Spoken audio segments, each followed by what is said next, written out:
Movies, hash heads. Kevin Smith. Wow.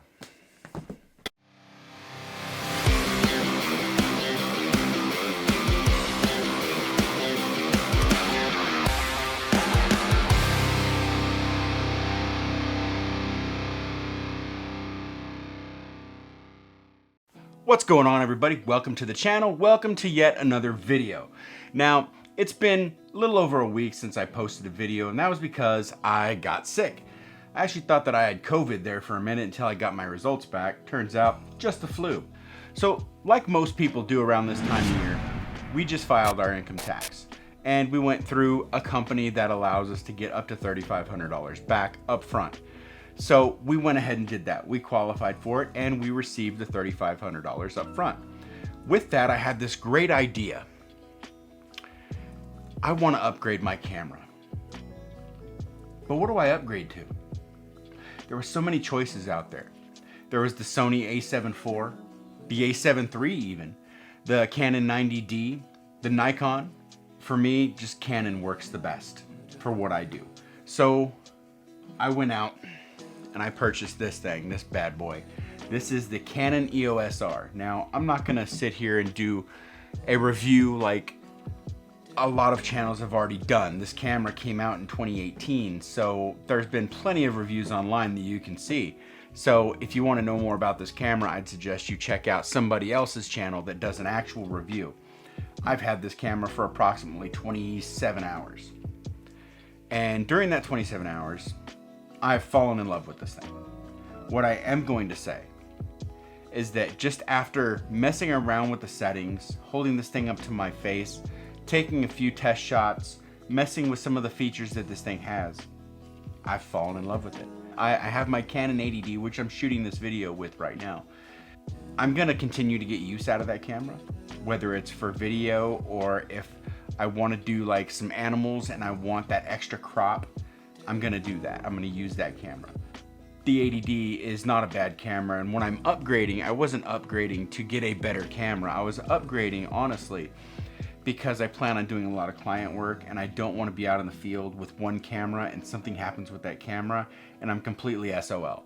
So I wanted to make sure that I had another camera as my backup, and I figured, well, if I'm gonna spend the money, I'm gonna get this EOS R, and this is gonna be my main. And then I'll continue to use the Canon 80D as my backup because that's proven to be very reliable. So if something were to happen with this one, I know I'm in good hands with that one. So that's the main reason I upgraded. Pretty weird reason, right? Now, as I said, I haven't really gone out into the field and done a lot of work with this yet. I literally went out front, snapped a few pictures, went across the street, snapped a few pictures just to see, you know, what a mirrorless has to offer. And what I will say is this: if you're used to using a mirrored camera, much like the Canon 80D or the 90D or the T7, T7i, things like that, if you're used to using a camera that is not mirrorless, once you start messing around with a mirrorless, it's a whole different ball game. When I look through my Canon 80D's optical viewfinder, what I see is not necessarily what I get. In order to get that, I would have to turn on live view on the back of my camera on my LCD screen and actually see how bright things are, see how everything looks, how everything might turn out once I snap that picture. With mirrorless, you look right through the optical viewfinder. If it's dark, well, that's what you're gonna get in your picture. If it's lit well, that's what you're gonna get in your picture. So it's a lot more of what you see is what you get. There's a lot less guesswork involved. Now, there's no shortage of buttons and gadgets and settings for this camera. They go on and on and on. There's a lot of it that I literally was like, what does this do? To where I had to pull up a Fronos photo video where Jared Polin goes through this camera in each setting and explains what everything is.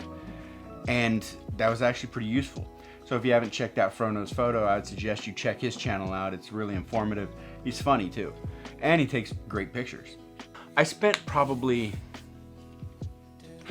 4 or 5 days sick. And while I was sick, I was on YouTube a lot and I would watch different reviews for different cameras. And I know I wanted to get a new camera, But what did I want? Did I want to use it for video? Did I want to use it for photography? Did I want it for both? And the short answer was yes. The elaborate answer is I wanted it for photography. Now for video, this does 1080p 60 frames per second. Also does 4K at 30 frames per second, but it's a cropped 4K. My ADD does also 1080p 60 frames per second. So when it comes to video quality, I'm not really changing anything. So really video isn't a factor. So I wanted something that was close to what I currently have with the ADD, which the ADD is a 24 megapixel sensor, where this is 30.1, 30.2 megapixels. If you're not aware, don't really count a whole lot unless you plan to blow your photo up to the size of a building. And I'm not going that big. So, I mean, with the ADD, I did a panoramic print that was 6 feet by 2 feet. It was 2 feet tall by 6 feet. It was a long panoramic view of the mountains out here, and it looked great. I wanted something that wasn't too high up on the spectrum. Like I could have went for the R5 or the R6. Now, I'd be paying a lot more money for the video, but I wanted something that was similar to what I currently have. Immediately upon picking this camera up, I felt a huge difference between this and that of the ADD. This just felt like a tank. It felt like if I dropped it, it would be fine. I don't plan on dropping it. That would be terrible. But I just feel safer knowing that if I did, that this camera would probably be okay. This camera is a lot beefier than the ADD, even though it's a tad bit smaller. The grip is deeper. I can grip it a lot better with my hand. I do plan on getting the battery grip, which I've already ordered off of Amazon.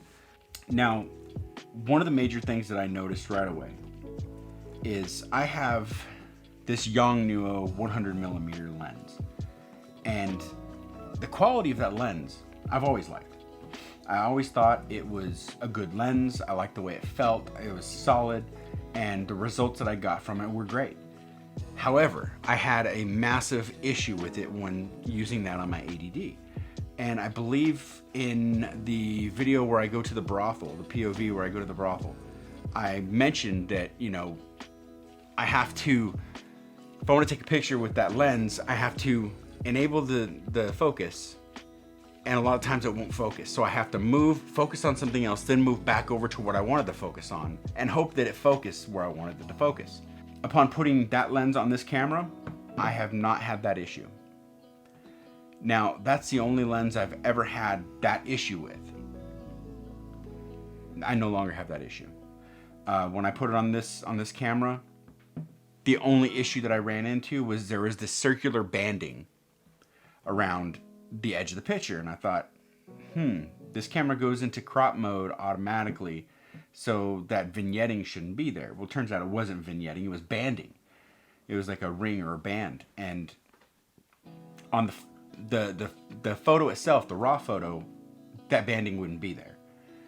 On the JPEG version, it would be there, and on the preview, looking through the back of the camera, looking at the preview of the picture, it was there. And I didn't understand what that was. So I went online, and turns out that if you go down to chromatic aberration and just click disable, that disappears. And that was the only issue that I had with that lens. But one of the big things that I learned just in the few hours that I've been playing with this camera is that everything looks better. Now, I know that could sound redundant. A lot of people probably say that, and later on they take it back. At this moment, so far from what I've seen, all the photos that I've taken because I've used every lens that I have with this camera already. Taken 1, 2, 3 shots just of random things, a tree, a piece of paper on the ground, something just to test it out and see what it could do. Every photo looked better. Every photo that came out of this looked better than what comes out of the ADD. Now, I don't know if that has something to do with the megapixels. I seriously doubt it. It could have something to do with the settings. I believe the settings on my ADD for my photos are set to neutral, whereas this is set to standard. As of right now, every photo I've taken has looked phenomenally better. There's been a huge improvement over similar photos that I had taken with the ADD. So take that for what you will. I'm not switching from Canon, not at this moment anyway. Not to say that I'm not open to trying a different camera in the future. I'm always open to it. A good camera is a good camera. I'm not one of those. I'm not an elitist that say, oh, it's Canon or nothing. No. Absolutely not. What I am saying is I'm a creature of habit. And I filmed my movie on a Canon.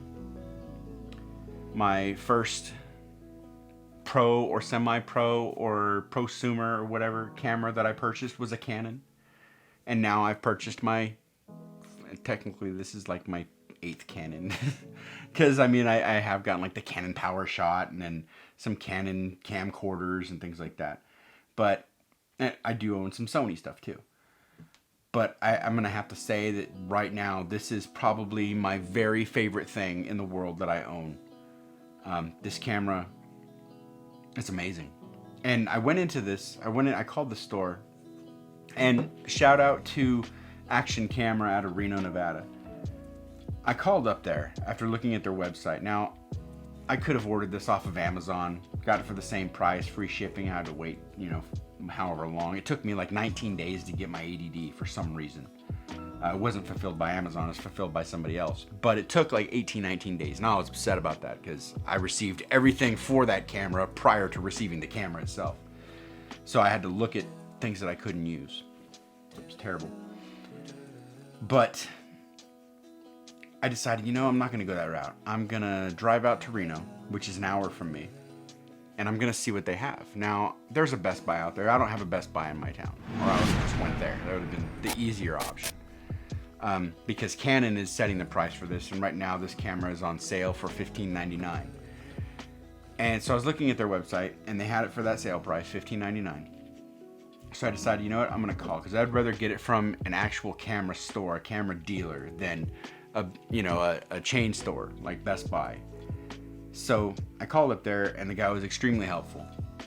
He was like, yeah, we have 3 of those in, blah, blah, blah. We went through, what the warranties were and everything. And I asked him, I said, do you carry Viltrox adapters? And he goes, I don't know.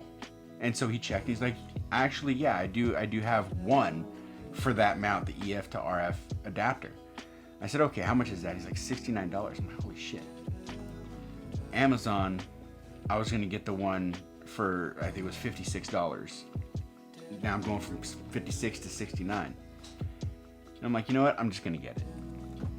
I'm here. I don't want to get a camera and then have to come home and then order the adapter in order to even do anything with it. So I want to at least play with it when I get home. So I said, screw it, and I bought it. Everything cost me $1,807 out the door, which I thought was outstanding, being that this camera typically is $1,800. So I got it for $1,807. This adapter works amazingly. Now, this adapter being on there may have something to do with that Yongnuo working correctly. I don't know. Or it could just be dumb luck. It could just be that the Yongnuo didn't like the ADD for some reason. It was just like, no, I don't want to be used by the ADD. Who knows? But this thing is solid. This thing is on there very, very well. There's no play. And the thing that I noticed is the $56 adapter did not have this little mount that I could connect the camera to a tripod. And I was looking for one of those anyway. I was actually looking for the little band that I could put on my lenses to connect to the tripod and take the pressure off of the camera itself while it's sitting on a tripod with a heavy lens. I'd rather it sit on the heavy lens. And so now I have that. So that was worth the extra, $7, $8? So I'm very happy that I made that choice to go with that as well. Anyway, this has been quite a long video, and hopefully it's been informative. I don't know how much knowledge I've accumulated over my short period of time being a photographer. But if you have any questions or anything, let me know in the comments. And don't forget to subscribe to the channel and hit the like button. Smash the like button. Yell at the like button. As long as the like button gets checked some way, highlighted, I'm cool with it. If not, hit the dislike button twice. That would be great. Until next time, guys, I will see you in the next video. Later. Juniper wine. Genevrette. What is that? It's French. Put 50 liters, 1 gallon, 14 gallons juniper berries into 100 liters, 22 gallons, 28 gallons of water. Add 2 handfuls of warm wood and leave to ferment in a cool place for 1 month. Filter and bottle. Well, damn. I mean, if I was thirsty now, that'd be kind of